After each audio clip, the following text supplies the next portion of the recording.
ఎక్కువ సార్లు పునరావృతమయ్యే క్వశ్చన్ ఆర్డినల్ స్కేల్ ప్రాపర్టీ. ఈ ఆర్డినల్ స్కేల్ ప్రాపర్టీ పైన ఇప్పుడు రాబోయే ఏపీపీఎస్సీ కావచ్చు, టీజీపీఎస్సీ కావచ్చు, క్వశ్చన్ లేకుండా క్వశ్చన్ పేపర్ అనేది ఉండే సందర్భాలు చాలా తక్కువ. రేంజ్ ఈజ్ ఇండిపెండెంట్ అని అడిగాడు. ఓకేనా? Option A origin, option B scale and option C ordinal scale. అసలు ఆర్జిన్ అంటే ఏంటిది, అసలు స్కేల్ అంటే ఏంటో చూద్దాం. ప్లస్ లేదా మైనస్. స్కేల్ అంటే ఇంటూ అని డివైడ్ తీసుకోండి. ఫర్ ఎగ్జాంపుల్ ఒక డేటా తీసుకుందాం. ఎక్స్ ఒక వేరియబుల్ అయితే ఆ వేరియబుల్ 1, 2, 3 తీసుకుందాం. ఓకే, ఫస్ట్ నేను ఆర్జిన్ ప్రాపర్టీ చెక్ చేస్తాను. డేటాకు రేంజ్ క్యాలిక్యులేట్ చేస్తే మనకు మాక్సిమం వాల్యూ -1 అంటే 3 - 1.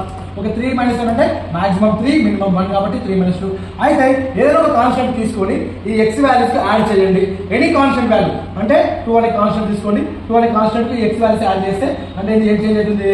3, 4, 5. మళ్ళీ యాడ్ చేసిన తర్వాత మళ్ళీ ఈ డాటాకి మనం ఏం క్యాలిక్యులేట్ రేంజ్ క్యాలిక్యులేట్ చేయండి. అంటే మళ్ళీ ఇక్కడ మాక్సిమం 5, మినిమం 3.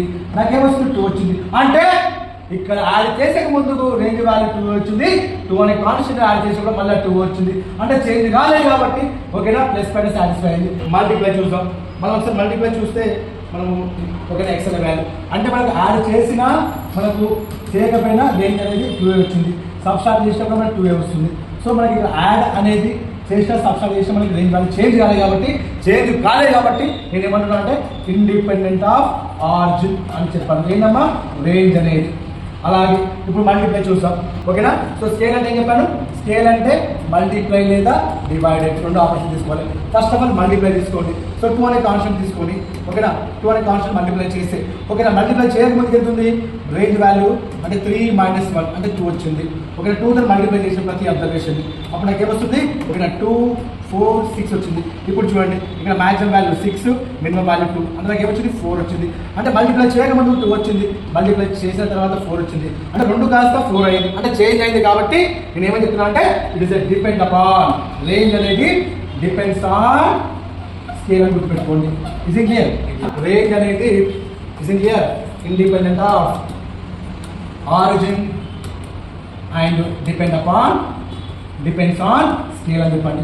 గుర్తుపెట్టుకోండి. ఇండిపెండెంట్ అనుకున్న ఎగ్జామ్లో ఒకసారి ఇన్వేరియంట్ అంటారు. ఇన్వేరియంట్ అన్న ఇండిపెండెంట్ అన్న సేమ్ అండి. ఒకసారి మనం దీనికి కంక్లూజన్ చూసుకున్నట్లయితే ఇక్కడ అన్ని కూడా డిస్పర్షన్స్, మూవ్మెంట్స్, ఒక ఎక్సెప్ట్ v1' అయితే రెగ్యులేషన్, ఈ 3 కూడా independent of origin, depend upon scale. ఓకేనా? వేదశాస్త్రం నుంచి మాత్రం both on independent, both on ఒక వేదశాస్త్రం మొత్తం both on depend upon origin, depend upon scale అండి. ఓకేనా? రైట్. ఒకసారి మనం క్వశ్చన్ చూసుకున్నట్లయితే చూడండి, రేంజ్ అనేది ఇండిపెండెంట్ ఆఫ్ ఓన్లీ ఆరిజిన్.